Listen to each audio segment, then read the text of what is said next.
Basin पर खड़े होकर वुजू करना कैसा है? खड़े खड़े भी वुजू हो सकता है, यानी जायज़ है, वुजू कर सकते हैं।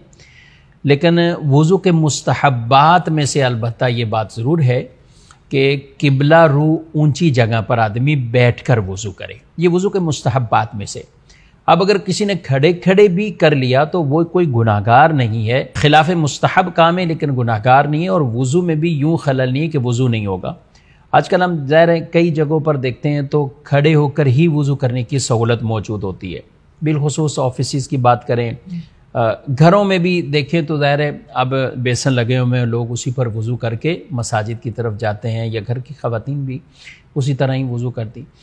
ये अच्छी बात है कि आपका घर अगर वसअत वाला है तो आपको चाहिए बल्कि एहतमाम करके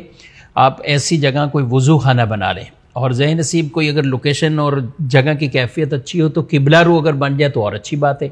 लेकिन कम अज़ कम घर के अंदर वुज़ू खाना होना चाहिए, बिलखुसूस उन घरों में कि जिनके पास ऐसी वसअत भी मौजूद है, हर तरह की सहूलत का ख्याल रखते हैं तो वुज़ू खाना भी बना लें।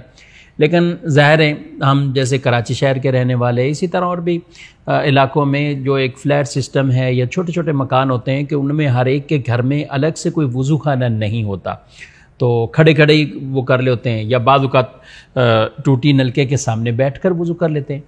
तो वुज़ू बहरहाल हो जाएगा। अब इसमें बैठकर करें ज़्यादा बेहतर है, और खड़े खड़े भी अगर किसी ने बेसिन पर इस तरह वुज़ू किया तो उनका वुज़ू हो जाएगा।